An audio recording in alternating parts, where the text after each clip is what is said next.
Hello guys, welcome to Pyrox classes. My name is Rahul. तो जैसा कि आप सबको पता है कि अपन ने जो बैच स्टार्ट कर रखा है टारगेट एसएससी 2024, उस बैच के अंदर अपनी पहली क्लास स्टैटिक्स से रिलेटेड थी। और ये जो सेकंड क्लास है ये भी स्टेट्स में आगे के जो जितने भी टॉपिक्स हैं उनके लिए है। अपने पहली क्लास के अंदर जो स्टेट्स का बेसिक था कि मेनली फ्रीक्वेंसी क्या होती है, फ्रीक्वेंसी पॉलीगन क्या चीज़ होती है, क्लास इंटरवल की क्या चीज़ होती है, ग्राफ से किस तरीके के क्वेश्चन पूछे जा सकते हैं, या फिर नंबर सीरीज़ और किस तरीके से डेटा अपने को गिवन होता है, उसके बारे में अपन ने जाना था। लेकिन अब जो नेक्स्ट क्लास है उसके अंदर अपन पढ़ने वाले हैं इससे आगे का थोड़ा पोर्शन, जैसे कि रेंज क्या चीज़ होती है। क्लास इंटरवल और फ्रीक्वेंसी पॉलीगन अपन पहली क्लास के अंदर कर चुके हैं। अगर आपने वो वीडियो नहीं देखी तो आप पहले वो वीडियो देख लीजिए, जिससे आपको आगे आने वाली जितनी भी क्लासेस हैं वो सारी क्लियर हो जाए। देखिए रेंज क्या चीज़ होती है। मेनली रेंज कुछ नहीं होती। रेंज समझने के लिए एक सिंपल सा कंसेप्ट है कि आप एग्जांपल से इस पूरा का पूरा रेंज जो टॉपिक है ना वो कवर कर सकते हो। यानी रेंज क्या होती है, सबसे पहले इसके फॉर्मूले के ऊपर आते हैं। रेंज, ठीक है, नाम सुनने के अंदर ही पता चल रहा है रेंज का मतलब क्या होता है। जैसे बहुत सारे लोग बोलते हैं कि तेरी रेंज क्या है, यानी कहाँ तक तेरी पहुँच है। तो अपने पास में जो भी डेटा गिवन है उसके अंदर उस डेटा की पहुँच कहाँ तक है वो अपने को बताती है रेंज। और रेंज निकालने का फॉर्मूला होता है लार्जेस्ट नंबर, जो भी कोई नंबर है वो largest number minus smallest number. अपने पास में अगर कोई भी डाटा गिवन हो तो उस डाटा के अंदर जो लार्जेस्ट नंबर है उसमें से अगर अपन स्मॉलेस्ट नंबर उस डाटा का माइनस कर दें तो अपने पास में क्या निकल के आ जाती है, रेंज। जैसे सिंपल सा मैंने यहाँ पे क्या कर रखी है, एक 5 की टेबल लिख रखी है, 5 10 15 25। आपको इस डेटा के अंदर देखना है कि सबसे लार्जेस्ट नंबर कौन सा है। तो आपको पता है सबसे लार्जेस्ट नंबर क्या है, 50। वैसे भी मैंने इसको असेंडिंग ऑर्डर के अंदर यानी आरोही क्रम के अंदर मैनेज कर रखा है। तो आप आराम से बता सकते हो कि लार्जेस्ट नंबर जो है मेरे पास में कितना है, 50। और ये जो नंबर सीरीज़ है इसका सबसे स्मॉलेस्ट नंबर क्या है, तो आपको पता है इसका सबसे स्मॉलेस्ट नंबर क्या है, 5। तो 50 माइनस 5 अपने पास में इस जो भी डेटा है इसकी रेंज क्या आ गई, 45। यानी अगर अपन से सिंपल सा क्वेश्चन पूछ ले कि ये जो डाटा गिवन है इसकी रेंज बता दो, तो अपन सिंपल सा क्या बता देंगे कि 45 is the range of this data. इतनी चीज़ आ गई समझ में। अब देखिए नेक्स्ट एग्जांपल के अंदर मैंने डेटा को अरेंज नहीं कर रखा। ये जो डेटा है ना ये एक तरीके से बिखरा हुआ डेटा है, ठीक है। 13 दे, फिर 26, फिर 52, फिर 56, फिर 34 आ गए। तो ऐसे डेटा के अंदर आपको अगर रेंज फाइंड करने के लिए बोले, और मैक्सिमम एग्जाम के अंदर ऐसे ही क्वेश्चन पूछे जाते हैं जहाँ पे आपको डेटा कोई अरेंज्ड फॉर्म में नहीं, कि आपको कोई आरोही क्रम में, अवरोही क्रम में, असेंडिंग या डिसेंडिंग ऑर्डर के अंदर नहीं देगा। वो आपको क्या करेगा, एक पूरा का पूरा डेटा इस तरीके से अलग अलग बिखेर बिखेर के दे देगा, ठीक है। तो यहाँ से आपको सबसे पहले क्या फाइंड करना है, जैसे रेंज का फॉर्मूला अभी आपको क्या बताया था, लार्जेस्ट नंबर। तो सबसे पहले क्या करो, इसके अंदर लार्जेस्ट नंबर फाइंड करो। आप यहाँ से स्टार्ट करो। पहले 13 आया, फिर 26 आया, यानी 26 13 से बड़ा हो गई। उसके बाद में आया 52, उसके बाद में आया 56। अब आप देखो यहाँ पे 56 एक बड़ा नंबर है, ठीक है। यानी अब जो भी नंबर अगर लार्जेस्ट तभी तो होगा जब वो 56 से बड़ा हो। 56 से जितने भी छोटे नंबर आएंगे वो तो कंसिडर होंगे ही नहीं। तो यहाँ पे आप आगे बढ़ते जाइए, आगे बढ़ते जाइए, आप देखोगे यहाँ पे 56 से नीचे कोई भी नंबर नहीं है। सॉरी, 56 से ऊपर कोई भी नंबर नहीं है, 56 के नीचे नीचे ही हैं सारे। फिर आपने यहाँ पे आके देखा कि अरे यार 71 आ गया, 71 तो 56 से बड़ा ही है। फिर यहाँ पे आ गया 73, ठीक है। तो अब अपने को ये पूरी स्ट्रिंग के अंदर किससे बड़ा नंबर ढूंढना है, 73 से। अपन और आगे बढ़ते हैं। यहाँ पे आपने देखा कि यहाँ पे एक नंबर आ गया 84। कितना नंबर आ गया, 84। आपको 84 से बड़ा इस पूरी पूरी सीरीज़ के अंदर कोई नंबर दिख रहा है, नहीं दिख रहा। यानी अपने पास में लार्जेस्ट नंबर कितना आ गया, 84 माइनस स्मॉलेस्ट। सेम वही तरीका, सबसे पहले स्मॉलेस्ट क्या आया, 13। 26 तो स्मॉलेस्ट हो ही नहीं सकता। अब अपने को ऐसा नंबर ढूंढना है जो 13 से स्मॉलेस्ट हो, 13 से स्मॉल हो। तो अब यहाँ पे देखोगे, यहाँ पे क्या आ गया, 12, ठीक है। अब अपने पास में पूरी सीरीज़ में ऐसा कोई नंबर है क्या जो 12 से भी छोटा हो, जी बिल्कुल नहीं, ऐसा कोई नंबर नहीं है। तो आप डायरेक्ट क्या कर सकते हो, लार्जेस्ट माइनस स्मॉलेस्ट, यानी अपने पास में आंसर कितना आ गया, 72। यानी ये जो गिवन डेटा है इसकी रेंज अपने पास में कितनी आ गई, 72। इतनी बात आ गई समझ में, ठीक है। यानी रेंज सिंपल सा कुछ नहीं है, जो भी अपने पास में डेटा गिवन हो उसमें लार्जेस्ट नंबर में से स्मॉलेस्ट नंबर को घटाने पे जो नंबर प्राप्त होता है वही क्या होती है, अपनी रेंज होती है। आगे बात समझ में, चलते हैं नेक्स्ट क्वेश्चन के ऊपर।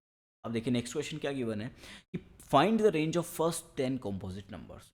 अब मेरे भाई इस क्वेश्चन को वो लोग सही कर पाएंगे जिन लोगों को नंबर सिस्टम का नॉलेज है, ठीक है। क्योंकि यहाँ पे गिवन है कि पहली 10 भाज्य संख्याओं की परास क्या होगी। बहुत से बच्चे जिनको नंबर सिस्टम का नॉलेज नहीं होता वो भाज्य संख्याएं कौन सी सोचेंगे, ऐसे नंबर जो 2 से डिविजिबल हों। ठीक है ना। यानी वो ये मिस्टेक करते हैं कि वो इवन नंबर्स को भाज्य संख्याओं से वो कर लेते हैं, मिसअंडरस्टूड कर लेते हैं। मैंने बहुत सारे बच्चे ऐसे देखे हैं जो इस टाइप के क्वेश्चन गलत कर देते हैं, बस एक छोटी सी लैक ऑफ इन्फॉर्मेशन की वजह से। ठीक है, मेरे भाई कभी भी याद रखना, पहली बात तो दो जो है ना वो कभी भी अपनी एक कॉम्पोजिट नंबर नहीं है। कॉम्पोजिट नंबर जो है ना वो कहाँ से स्टार्ट होते हैं, चार से। यानी सबसे छोटा कॉम्पोजिट नंबर अपने पास में क्या है, चार है। जो दो है वो क्या है, प्राइम नंबर है। मैं पिछली वीडियो के अंदर मैं आपको ये बता चुका हूँ। ठीक है, तो जो अपने पास में सबसे छोटा कॉम्पोजिट नंबर है वो क्या है, चार है। प्लस कॉम्पोजिट नंबर वो होते हैं जो प्राइम नंबर्स नहीं होते, यानी जिनमें खुद के और एक के अलावा भी किसी दूसरे नंबर का भाग चला जाता है। जैसे अगर मैं कहूँ दो, दो क्यों नहीं है मेरे भाई, दो के अंदर एक का भाग जाता है या दो का जाता है, किसी दूसरे नंबर का भाग जाता है, नहीं जाता ना। इसी तरीके से अगर मैं तीन की बात करूँ तो या तो एक का जाएगा या तीन का। लेकिन अगर मैं बात करूँ चार की, तो चार के अंदर एक का भी जाता है, दो का भी जाता है और चार का भी भाग जाता है। तो यहाँ पे चार जो है ना वो अपने पास में क्या है, एक कंपोजिट नंबर है। तो अगर इसने पूछा है कि पहली 10 भाज्य संख्याओं की परास क्या होगी, तो आप क्या करोगे। देखिए, कई बच्चे क्या करेंगे, इस क्वेश्चन को ये मान के करेंगे 2 4 6 8 10 12। ये गलत तरीका है, आप इस तरीके से मत करना। मैं कई लोगों की मेंटेलिटी बता रहा हूँ जो इस तरीके से इस क्वेश्चन को अप्रोच करने की कोशिश करेंगे। वो ये मानेंगे कि पहली जो 10 भाज्य संख्या है ना वो ये वाली हैं। ठीक है, और इनमें लार्जेस्ट नंबर क्या है 20, स्मॉलेस्ट नंबर क्या है 2, और आंसर निकाल देंगे 18। ठीक है, इस क्वेश्चन का आंसर है भी 18। ठीक है, लेकिन क्या ये तरीका सही है, तरीका तो गलत है ना। हाँ, एक तुक्के से आप ये क्वेश्चन सोल्व कर सकते हो। ठीक है, कि आपने क्या किया, 2 से लेके स्टार्ट किया और 20 तक करके, और उसके बाद में लार्जेस्ट माइनस स्मॉलेस्ट करके इसकी रेंज निकाल दी। लेकिन ये तरीका गलत है, आपकी नॉलेज जो है वो कहीं भी से भी इम्प्रूव नहीं हो रही। तो आपको सिंपल सा क्या करना है, कुछ नहीं करना, लिखो सबसे पहला कौन सा कंपोजिट नंबर है, चार। उसके बाद में क्या आएगा, छः। उसके बाद में क्या आएगा, आठ। अब मेरे भाई यहाँ से ना आप देखोगे, नौ भी तो एक कंपोजिट नंबर है। नौ भी तो देखो, नौ के क्या क्या है, एक से भी जाता है, तीन से भी डिविजिबल है, और नौ से तो है ही। यानी नौ भी यहाँ पे क्या है, एक कंपोजिट नंबर अपने पास में होता है। उसके अलावा फिर 10, फिर 12, फिर 14, और उसके बाद में 15 भी है कि नहीं है। ठीक है, इसी तरीके से 16। ठीक है, 17 नहीं है, 17 एक प्राइम नंबर है। 18 है कि नहीं है, 20 है कि नहीं है। ठीक है, यानी अपने पास में ये टोटल ऐसे जो जितने भी नंबर आएंगे, आगे वाला नंबर कौन सा है, 21, फिर 22। ठीक है, 23 नहीं होगा। अपने से पूछा क्या है कि पहली 10 भाज्य है, तो 1 2 3 4 5 6 7 8 9 10। ठीक है, यानी अपने से क्या पूछा है, अच्छा सॉरी सॉरी सॉरी, मैंने जो जो आप अभी आपको टू वाला बताया था उसके अंदर मैंने ये लार्जेस्ट ही ले लिया था। तो अपने पास में जो आएगा वो क्या आएगा, 18 माइनस 4, यानी कितना आएगा, 14। ठीक है, सॉरी, मैंने जो अभी आपको पहले वाला बताया था कि जो लोग 2 4 6 8 10 12 ये सब कुछ ले लेते हैं, ठीक है ना, तो आंसर आ जाएगा 18। 18 अपनी लार्जेस्ट रेंज है, उनका आंसर वैसे भी गलत आएगा। इसका आंसर क्या होगा, 14। 18 माइनस 4 क्या होगा, 14। ठीक है, समझ में आ गए, उनका आंसर वैसे भी गलत होगा। मैं थोड़ा कंफ्यूज हो गया था, I am sorry for that. लेकिन आप देख सकते हैं कि असली जो सही तरीका है वो तरीका क्या है, कि आपको नंबर सिस्टम की नॉलेज होनी चाहिए कि 4 6 8 9 10 12 14 15 16 18 ये सारे जो होते हैं ना वो कंपोजिट नंबर होते हैं। 2 4 6 8 10 12 इनको कंपोजिट नंबर समझने की भूल मत कर बैठना। ठीक है, वो क्वेश्चन आप वैसे भी गलत कर देते अगर उस तरीके से भी जाते तो। ठीक है, सही तरीका यही है, और इसी तरीके से आप इसका क्या कर सकते हो, आंसर निकाल पाओगे। आगे बात समझ में। अब देखो नेक्स्ट क्वेश्चन क्या गिवन है, कि पहली 12 भाज्य संख्याओं की परास, यानी इनकी रेंज अपने को निकालनी है। अब ये सबको पता ही होगा कि पहले प्राइम नंबर्स कौन से होते हैं, 2 3 5 7 9। होता है कि नहीं होता, नहीं मेरे भाई, 9 जो है ना, ये गलती मत कर देना कि आप है ना सारे के सारे विषम संख्या लेने के ऊपर तुले हो। नहीं, 9 जो होता है ना वो क्या होता है, कंपोजिट नंबर होता है। उसके बाद में 11, उसके बाद में 13, फिर 17, फिर 19, उसके बाद में कौन सा नंबर आएगा, 23, उसके बाद में कौन सा नंबर आएगा, ठीक है, 29। तो इस तरीके से आपके पास में ये पूरी की पूरी एक सीरीज बन के चली जाएगी। नेक्स्ट 31, और उसके बाद में 37। ठीक है, तो पहले क्या पूछा है, 12, 1 2 4 5 6 7 8 10 11, 12 नंबरों की पूछी है। तो सबसे बड़ा क्या हो गया, 37, सबसे छोटा 2। यानी अपने पास में पहले 12 अभाज्य यानी प्राइम नंबर्स की जो परास आएगी, जो रेंज आएगी, वो अपने पास में क्या आएगी, 35। यहाँ पे 9 को काउंट मत कर लेना, ये सिर्फ समझाने के लिए है। आगे बात समझ में। नेक्स्ट क्वेश्चन पे चलें। देखिए ये क्वेश्चन MTS 2020 के अंदर पूछा हुआ क्वेश्चन है। ठीक है, छोटा क्वेश्चन नहीं है, बहुत बढ़िया क्वेश्चन है ये। सिंपल सा क्वेश्चन, लेकिन एमटीएस जैसे एग्जाम के अंदर पूछ लिया। ठीक है, क्या करना है, रेंज बताओ। ठीक है, 10 मानों वाले एक चर के वितरण का परास क्या होगा, कुछ नहीं करना। सबसे लार्जेस्ट नंबर दिख रहा है यहाँ पे 34, सबसे स्मॉलेस्ट नंबर दिख रहा है यहाँ पे 11, -11, कितना आंसर आ गया 23। देखो कितना बढ़िया क्वेश्चन था, कितना शानदार क्वेश्चन था। ठीक है, कहने का मतलब ऐसे छोटे छोटे क्वेश्चन भी, ऐसे सिंपल सिंपल क्वेश्चन भी आपको एग्जाम के अंदर देखने को मिल सकते हैं।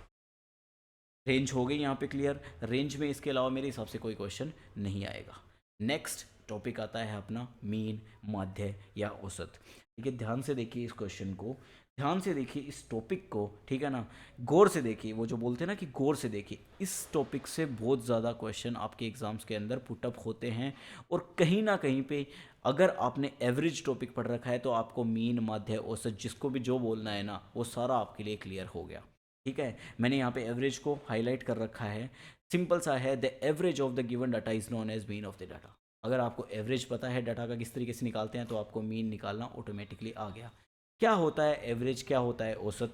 देखो सिंपल सा औसत का फॉर्मूला यानी एवरेज का फॉर्मूला क्या होता है। एवरेज क्या चीज़ होती है, ठीक है, एवरेज होती है सम ऑफ द गिवन डाटा। जो भी अपने पास में डेटा हो उन सब का क्या कर दो, सम कर दो, divide by total number of data. कितना इजी सा कंसेप्ट है एवरेज निकालने का। ठीक है, कुछ नहीं करना, sum of the given data divide by total number of data. आगे बात समझ में, यानी दिए गए डेटा का सम, उसको डिवाइड करना है कि डाटा कितना है। जैसे एग्जांपल से मैं आपको समझाने की कोशिश करता हूँ। यहाँ पे मीन पूछा है इसका, आपको कुछ नहीं करना, सम, सम यानी जो भी डाटा दे रखा है इन सबको ऐड कर दो। क्या क्या डाटा दे रखा है, इन सबको ऐड कर दो। ठीक है, divide by total number of data, यानी ये कितने दिए, 1 2 3 4 5 6 7 8। ठीक है, 8 नंबर अपने पास में दिए हैं, इन सब का मीन पूछा है, करके देख लो। 5 और 1 6, 9 6 15, 15 4 19, 19 3 22, 22 7 29, 29 6 35, 2 7 37, 37 डिवाइड बाई 8। तो ये कितना हो जाएगा, 8 चौक 32, 5 तो 48, 4.625। चलो, सिंपल सा आंसर। ठीक है, यानी कुछ नहीं करना आपको, जो भी डेटा दे रखा है उनका सम करो और डिवाइड करो टोटल नंबर ऑफ डेटा से। यानी जो आपका एवरेज है वही आपका माध्य है, वही आपका औसत है, वही आपका मीन है। आगे बात समझ में, सिंपल सा टॉपिक, सिंपल सा, कुछ भी नहीं है इसमें। नेक्स्ट क्वेश्चन देखो, इसी तरीके से दे रखा है। ठीक है, इसका मीन निकालना है, 84 34 24 14 54 74 64 94 44। तरीका क्या है आप सबको पता है, पहला मेथड। ठीक है, 84 34 24, ये जितने भी नंबर दे रखे हैं 44 तक, इन सबको ऐड करो, डिवाइड करो, टोटल नंबर कितने हैं 1 2 3 4 5 6 7 8 9। बस आपके पास में क्या आ जाएगा, आंसर आ जाएगा, पहला तरीका।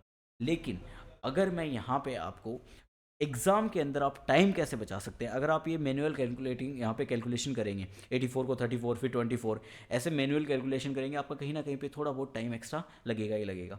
आप ऐसे क्वेश्चन को डायरेक्ट एग्जाम में किस तरीके से अप्रोच कर सकते हैं, देखिए आपके पास में पता है लास्ट का जो नंबर है वो कितना दे रखा है सारी डाटा के अंदर, 4।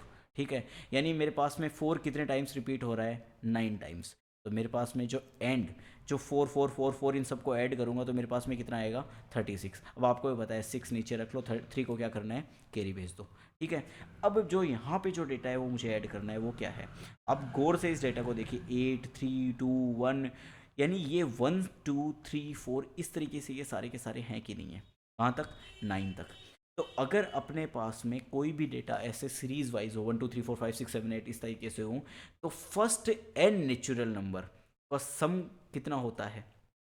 अगर आपने अर्थमेटिक पढ़ी है तो आपको पता होगा कि जो फर्स्ट एन नेचुरल नंबर होते हैं ना, एन, ठीक है ना, नेचुरल नंबर्स, उनके सम का फॉर्मूला क्या होता है, N, N plus 1 divide by, होता है कि नहीं होता। तो यहाँ पे n टोटल नंबर कितने दे रखे हैं 9, और यहाँ पे n प्लस 1 यानी ये कितना हो जाएगा 10 डिवाइड बाई 2, ये कितना आएगा 40। यानी इन सब का सम कितना आ गया 45। यहाँ से अपने पास में क्या आया 6, और 3 क्या है, कैरी, ये 3 कैरी इसको दे दो, 45 प्लस 3 कितना हो जाएगा 48। अपने पास में आंसर आ जाएगा 486। भाई आएगा कि नहीं आएगा। ठीक है, कुछ भी है इस क्वेश्चन में, अगर आपको इस तरीके से नहीं जाना, अगर आपको ये फर्स्ट एंड नेचुरल नंबर वाला ये सिस्टम समझ में नहीं आ रहा, तो आप मैनुअल कैलकुलेशन कर सकते हैं। ठीक है, एग्ज़ाम में वहाँ पे आपको मेनली क्या करना है, आंसर निकालना है। ये जो आंसर आ रहा है 54, आपको इस आंसर तक पहुँचना है। वहाँ पे आपको कोई नहीं पूछेगा कि आपने मैनुअल किया या फिर आपने इस तरीके से निकाला। अपना मेन टारगेट है आंसर तक पहुँचना। अपने को नंबर लेने हैं 2 अगले से। ठीक है ना, ये 2 नंबर आपको तभी मिलेंगे जब आप क्वेश्चन सही करके आओगे। अगर आप मैनुअल जा रहे हो तो बहुत अच्छी बात है, अगर आपको ये तरीका नहीं समझ में आ रहा, आप मैनुअल चाहिए। ठीक है ना, बिल्कुल भी कोशिश नहीं करनी है कि है ना मैं थोड़ा वहाँ पे और स्मार्ट बनूँ। आपको एग्ज़ाम के अंदर उस तरीके को फॉलो करना है जो तरीका आपको बेहतर तरीके से आता हो। आप है ना ये गलती मत कर देना कि वहाँ पे ये लेके बैठ जाओ। ये सिर्फ समझाने के लिए कि अगर आप वहाँ पे एग्ज़ाम में टाइम बचा सकते हो, अगर आपको ये मेथड आता है। हाँ, आपको है ना नंबर, अगर आपने सही किया तो आपको 2 नंबर मिलेंगे ना, तो जिस बंदे ने इस तरीके से किया उसको भी 2 ही मिलने वाले हैं। उसको वहाँ पे ये नहीं है कि ना आपने एक्स्ट्रा एफर्ट लगाया तो आपको एक्स्ट्रा मिलेंगे। आगे बात समझ में? ठीक है, नेक्स्ट पेज के ऊपर चलते हैं। अब देखो, ये क्वेश्चन पूछा गया है सीजीएल मेंस 2022 के अंदर। कुछ नहीं कर रखा है इसमें, पूछ रखा है समांतर माध्य। समांतर माध्य, माध्य औसत, मीन, सारी चीज़ें एक ही होती हैं। आपको क्या करना है, कुछ नहीं करना, इन सबको ऐड करो। ठीक है, ये जो भी नंबर दे रखे हैं इन सबको ऐड करो, टोटल डिवाइड बाई। ठीक है, और आपके पास में जो भी आंसर आएगा वो इस क्वेश्चन का आंसर होगा। पहला तरीका सिंपल सा है। दूसरा मेथड, ये देखिए ध्यान से है ना, वो बच्चे जो एग्ज़ाम में अपना टाइम, ठीक है, और अपने ना मेंटल प्रेशर को कंट्रोल करना चाहते हैं, वो ये तरीका सीख सकते हैं। मेरे भाई आपको दिख रहा है कि ये जो जितना भी डेटा है ना, ये 20 के आसपास है सारा डेटा। तो मैं क्या करता हूँ, 20 के यहाँ से इसका फ्लक्चुएशन चेक कर लेता हूँ कि ये 20 से है ना कितना डेविएट हो रहे हैं। ठीक है, मैं यहाँ पे देखूंगा कि 17 जो है वो 20 से क्या है, 3 कम है। ठीक है, इसी तरीके से मैं 23 देखूंगा, ये क्या है, 3 ज़्यादा है। इसी तरीके से मैं 20 से 19 को देखूंगा, ये क्या है, 1 कम है। और ये जो 21 है ये 20 से क्या है, 1 ज़्यादा है। अब मेरे भाई, अगर आपने एवरेज, औसत पढ़ रखा है तो आपका पता होगा औसत का मतलब क्या होता है। अपन बैलेंस आउट करने की कोशिश करते हैं चीज़ों। ठीक है, जिसके पास ज़्यादा होता है उसको दे देते हैं, जिसके पास, जिससे उससे ले लेते हैं, और जिसके पास कम होता है उसको क्या कर देते हैं, दे देते हैं। तो यहाँ पे आप देखो बैलेंस हो सकता है क्या ये चीज़ें। यहाँ पे आप देख रहे हो ये +3 है, ये -3 है, यानी यहाँ पे ये एकदम बैलेंस में आ गई चीज़ें। इसी तरीके से ये -1 है, ये +1 है, यहाँ पे भी ये क्या हो गया, बैलेंस में आ गया। यानी यहाँ पे ये जो 20 है ना, ये पूरा क्या है, एक बैलेंस्ड चीज़। ठीक है, यानी अपने पास में जो आंसर है वो क्या। इस तरीके से आप जाके अपना टाइम बचा सकते हो, अपनी नॉलेज भी क्या कर सकते हो, इंक्रीज। आगे बात समझ में, नेक्स्ट क्वेश्चन देखते हैं। ये क्वेश्चन का कहाँ आया हुआ है, MTS 2020 के अंदर। अब देखो इस क्वेश्चन के अंदर कुछ नहीं कर रखा। इस क्वेश्चन में जो भी आपको डेटा दे रखा है ना, वो क्या कर दिया इन्होंने, पॉइंट की फॉर्म में दे दिया। ठीक है, यहाँ पे आपको कैलकुलेशन के दृष्टि से ये क्वेश्चन थोड़ा सा हेक्टिक पड़ सकता है। ठीक है, यानी आपको क्या करना पड़ेगा, ये कैलकुलेट करना पड़ेगा, इन सबको ऐड करना पड़ेगा। 7.8 plus 12.3 plus 15.6 plus 14.4 plus 9.8 divide by 4, 5, 6, 7। बस कुछ नहीं करना, इन सबको ऐड करो, डिवाइड बाई 7 कर दो। अब यहाँ पे आप इसको ऐड करोगे तो आपके पास में आंसर आएगा 75.3। ठीक है, अब आप यहाँ पे इसको डिवाइड करने वाली ये जो स्टेप है ना, इससे बच सकते हो। आपको पता है 75.3 जो है ना, 7 × 10 कितना होता है, 70। यानी जो भी अपना आंसर रहेगा वो 10 से तो ग्रेटर रहेगा कि नहीं रहेगा। और ऐसा सिर्फ ऑप्शन के अंदर एक ही ऑप्शन में दे रखा है, बाकी सारे ऑप्शन हट जाएंगे। ठीक है, यानी आपके पास में डायरेक्ट आपको यहाँ पे ऐड करने के बाद में आप यहाँ पे अपना टाइम थोड़ा सा सेव कर सकते हैं। आगे बात समझ में, देखिए ऐसे क्वेश्चन भी या इससे डिफिकल्ट डेटा भी आपको दे सकता है। ये तो सिंपल सा डेटा दे रखा है, इससे डिफिकल्ट डेटा भी आपको दे सकता है, क्योंकि एग्जामिनर अपने बुआ जी का बेटा नहीं है। ठीक है ना, कि वो उसको जब वो चाहता है कि ना अपन आएँ और जॉब लेके चले जाएँ, वो उन बंदों को सिलेक्ट करेगा जो बेस्ट है। ठीक है ना, जो एग्ज़ाम में अपना प्रेशर और टाइम दोनों हैंडल कर सके ना, ऐसे बंदे चाहिए उनको। तो ऐसे क्वेश्चन भी आपको एग्जाम में पूछ सकते हैं। ठीक है, नेक्स्ट क्वेश्चन। अब देखिए, कई बार वो क्या करता है, आपको टेबल फॉर्म देके वहाँ से आपको मीन निकालने के लिए बोल देता है कि ये आपको एक टेबल गिवन है, इस टेबल से आप है ना हमें मीन बताओ। तो ऐसे क्वेश्चन को किस तरीके से सोल्व करते हैं, आपको सबसे पहले क्या दे देगा वो, कोई एज ग्रुप दे देगा, कोई हाइट ग्रुप दे देगा, कुछ भी करके आपको एक क्लास इंटरवल दे देगा। ये क्लास इंटरवल है कि नहीं है, 10 से 20 के बीच में क्लास इंटरवल है, ये 20 से 30, 30 से 40, 40 से 50। तो आपको कुछ नहीं करना। ऐसे क्वेश्चन को हैंडल करने का सबसे ईजी तरीका क्या होता है, सबसे पहले आप तरीका याद रखो, एवरेज ऑफ क्लास। मैं जो ये फॉर्मूला लिखा रहा हूँ, ये ज़रूरी नहीं है कि आप है ना इस फॉर्मूला फॉर्म में याद रखो, आप डायरेक्ट याद रख सकते हो तो सबसे बेस्ट है। ठीक है, आप डायरेक्ट याद रखने की कोशिश कीजिए, average of class interval multiply by frequency. ठीक है, ये आपको बताएगा, ये अपने पास में आएगा total of a particular class.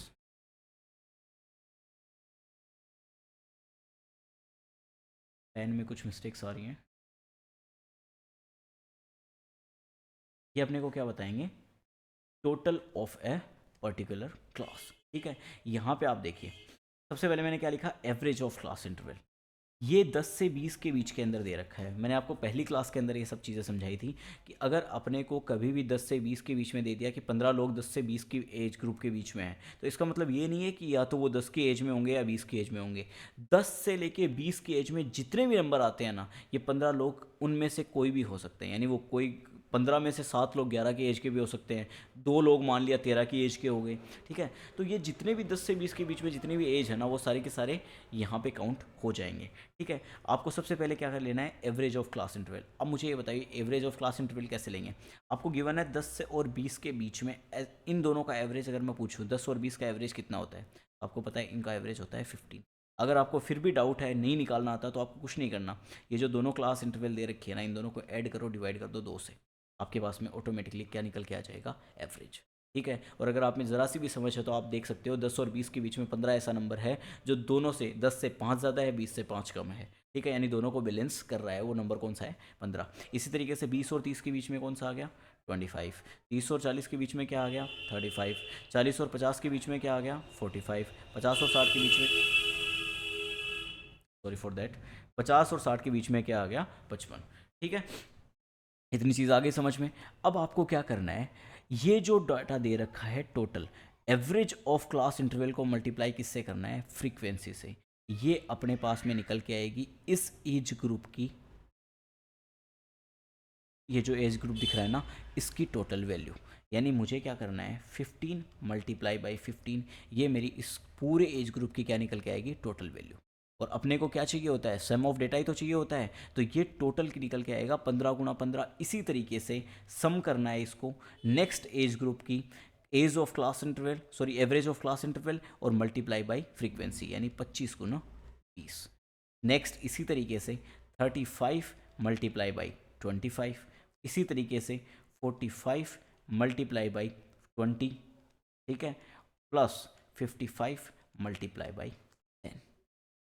आपको इतनी चीज़ें समझ में आ रही हैं। ठीक है, डिवाइड करना है टोटल नंबर ऑफ फ्रीक्वेंसी। यहाँ पे ये दो चीज़ें गौर करने वाली हैं। पहली चीज़ क्या करना है, एज ग्रुप का ये जो क्लास इंटरवल है इसका एवरेज लेना है और इसको मल्टीप्लाई करना है फ्रीक्वेंसी के साथ में। ठीक है, और उसके बाद में ये जो टोटल डेटा है ना, इसको डिवाइड करना है टोटल फ्रीक्वेंसी से। ये मत करना है कि यहाँ पे है ना 5 ये दे रखे हैं अपने को, रोज़ दे रखे हैं, तो मैं डिवाइड कर देता हूँ 5 से।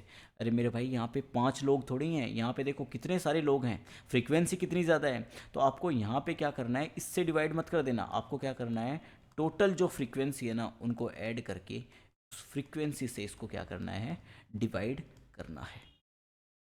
इतनी चीज़ आ गई समझ में। ठीक है, इससे रिलेटेड क्वेश्चन आपके सीजीएल प्री के अंदर भी पूछे जाते हैं, डीआई में, और ये आपको मेंस के अंदर भी देखने को मिल सकता है, क्योंकि ये थोड़ा सा टाइम टेकिंग होता है, हार्ड बिल्कुल नहीं है, बस थोड़ा सा टाइम टेकिंग है, इसलिए सीजीएल मेंस के अंदर इस टाइप के क्वेश्चन वो आपको बना के पूछ सकता है। इतनी चीज़ आ गई समझ में। तो आपको कुछ नहीं करना, बस यहाँ पे देख लो 15 इंटू 15 टू इन सबको मल्टीप्लाई करके देख लो, ये हो गया 225 प्लस 15 इंटू 20 ये हो गया 500। 35 25 और 35 इंटू 25 कितना होता है,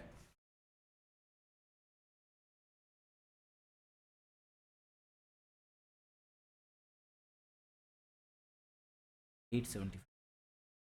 ठीक है, और 45 प्लस 20 ये हो जाएगा 900, और ये हो जाएगा 550 डिवाइड बाई 15 20 35 35 और 25 40 60। ये लो, अपने पास में जो भी आंसर आएगा वो इन सब का sum divide by total number of frequency, अपने पास में आंसर आ जाएगा। समझ में आई ये चीज़, क्लियर हुआ थोड़ा बहुत। अगर नहीं क्लियर हुआ तो अपन नेक्स्ट क्वेश्चन की तरफ चलते हैं, नेक्स्ट क्वेश्चन में और ज़्यादा क्लियर हो जाएगा। देखिए यहाँ पे क्या दे रखा है, इसका भी अपने को डेटा दे रखा है, और डेटा का क्या निकालना है अपने को, मीन। तो मैंने सबसे पहले आपको क्या सिखाया था, average of the class interval. तो इसका एवरेज कितना हो जाएगा, आपको पता है 70 और 75 के बीच में 72.5 ऐसा नंबर है जो दोनों को एवरेज आउट करता है, और मल्टीप्लाई क्या करना है इससे, फ्रीक्वेंसी से, प्लस, ठीक है, 75 और 80 के बीच में कौन सा नंबर आ जाएगा, 77.5 मल्टीप्लाई बाई 24। इसी तरीके से प्लस 82.5 मल्टीप्लाई बाई 13, ठीक है। इसी तरीके से 87.5 मल्टीप्लाई बाई 19, मैं नीचे की साइड लिख रहा हूँ, 92.5 multiply by 7 plus 97.5 multiply by 3, और डिवाइड किससे करना है, वो वाली गलती मत कर देना कि 6 से डिवाइड कर दिया, नहीं, टोटल नंबर ऑफ फ्रीक्वेंसी कितनी है, यानी नंबर ऑफ स्टूडेंट्स टोटल कितने हैं, उन सब से अपने को क्या करना है, डिवाइड करना है। अब इस क्वेश्चन को आगे सोल्व करके इसका आंसर आप इजीली निकाल सकते हैं, ठीक है। यानी ये जो अपने पास में दो टेबल फॉर्म के अंदर अपन ने जो दो क्वेश्चन समझे हैं, ऐसे क्वेश्चंस एग्जाम के अंदर तभी आएंगे जब एग्जामिनर को आपका टाइम वेस्ट करवाना होगा, ठीक है। देखा जाए सिंपल सा है, कुछ भी नहीं करना, वैसे क्लास इंटरवल जो है उसका एवरेज निकाला, टोटल नंबर ऑफ स्टूडेंट्स या फिर जो भी फ्रीक्वेंसी है उससे मल्टीप्लाई किया, सबका सम अप किया और डिवाइड कर दिया टोटल नंबर ऑफ फ्रीक्वेंसी से, ठीक है। सिंपल सा कंसेप्ट है, लेकिन यहाँ पे ये आपका क्या करेगा, टाइम लेके जाएगा, ठीक है। तो अगर एग्जामिनर को आपका टाइम वेस्ट करवाना है तो वो ऐसे क्वेश्चन पूछेगा। आज की क्लास में अपन ने कवर कर ली है एक तो रेंज, और एक अपन ने कवर किया है मीन।